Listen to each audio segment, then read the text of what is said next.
I have a simple question to ask you.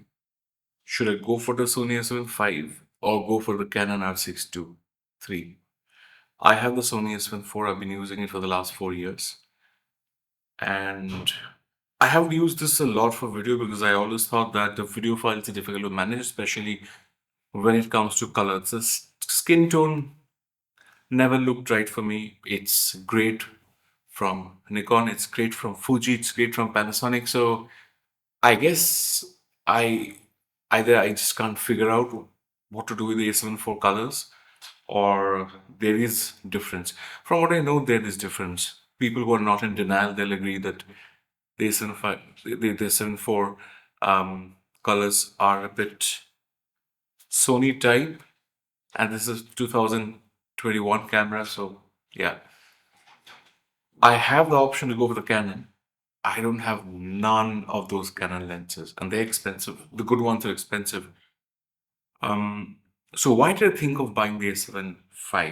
I have actually booked the A7V, okay? And now I'm not sure. I saw the Tony Notes video. I've stopped watching this guy for a while now, but I watched this video comparison, and one thing that stood out to me was that um, the skin tone did not look better in S-Log 3, and it clearly seemed more noisy. Although the stabilization was clearly better, but then the stabilization is also good on the Canon R6III, on the Lumix. Does it mean that I already have the best systems with me? I have the Nikon. I'm shooting this on the ZR. This is the Z6 III. And I have the Panasonic Lumix S1 too. So maybe they're the best system because fantastic colors, great stabilization, great autofocus. So, and almost like every feature that you can think of. So what's left to be had uh, if I buy the A7V? Well, the reason. Let me tell you my reason. What I saw in the Sony A7V. My reason to buy the A7, book the A7V. I have to make a decision between today and tomorrow because I'm supposed to pick the camera up tomorrow. The reason I booked the A7V is because it can do that 30 frames a second in that with that partially stacked sensor, and it can do the uh, pre-capture. Yeah, pre-capture. And I don't use pre-capture on Nikon because it's JPEG only, but I think I should just start using it. I prefer to edit my photos in RAW, so which is why I'm predisposed to not make myself dependent on pre-capture and just take the pressure of getting the shot in RAW in the right time.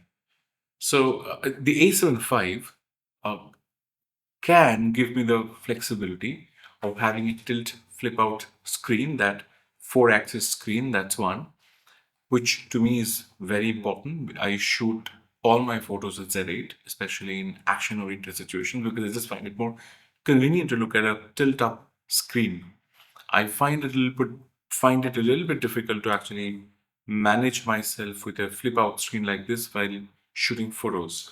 So I thought, okay, this camera has that screen and I have pre-capture, so that's great.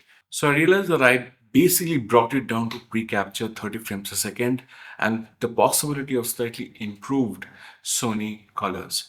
Now, when I'm editing in RAW, honestly, I can bring the Sony colors to match. I can get the Sony colors to match Nikon almost there. It's slightly different, but it's mostly there. Okay, so I can manage. Um, the A75 with improved colors, possibly improved colors, could potentially mean that my edit process will be slightly more seamless if I mix my Z8 with the A75. Why do I keep a Sony? Because I really like the Sony lenses. I like especially the third-party Sony lenses. I love the Sigma. In fact, I booked the Sigma 35 1.2 for Sony, and I really like the 50 1.2 for Sigma for the Sony. So uh, I just want to keep a Sony camera with me just in case somehow the third-party lenses through an adapter does not work with do not work with my Nikon camera. So I want to keep a Sony lens. My question is, do I let go of the A7 IV and go for the A7 V? Or because I do YouTube, and I kind of feel the need to remain current, remain sort of relevant to what's happening right now, which is why I feel like if I have to choose one between this and the Canon, should I go for Canon right now? Because I know it can do pre-capture, it has good dynamic range. 4K 60, I'm not going to shoot 4K 60 continuously, so I'm fine on that. I don't have problems. It does not have that screen. The Canon does not have that screen, and I do not have none of the Canon lenses. That's a problem. So at this point, honestly, it's a tie. At this point, it's a tie because the appeal of the Sony for me is that I can sell off the A7 IV, get some money out of that sale, and then put that money back into purchasing the A7 V. And of course, I have lenses. So if I'm being rational, I should not buy either of these two cameras. And I think that's the biggest takeout for me. Why should I not buy the Canon R6III? Because it does not have an open mount. As simple as that. I don't have good quality affordable lenses. Like Lumix has good quality affordable lenses. The 18 1.8 is not very expensive. The 24 to 60 2.8 is not very expensive. Overall, if I look at the Lumix system, there are, of course, you have third-party lenses available for Lumix now. So many of them. Filtrox have joined. They'll probably start producing lenses for the L mount very, very soon. So every which way I look at it, the Canon mount is it is very limiting to me. Okay, it's not good enough to say that you have got great class in Canon. I think all those VCM lenses are compromised for photography, all of them. That's a big bummer. There should have been. They're all distorted lenses. Okay, they should have been better made. So practically, I'm left with a very entry level 1.8 primes, which have weird focusing noise, which have um, the the front elements protruding in and out, which looks very clunky, not neat. They don't feel like modern lenses. At the same time, there's so much to really like about the Canon R6III, especially because of that sensor, the open gate, the anamorphic, the raw shooting capabilities, and of course the C-Log 2 finally. I think this is Canon's least cripple-hammered camera. So at this point, I'm still unable to take a decision. If you ask me, I'll probably say that if you're in the Sony system, probably don't upgrade.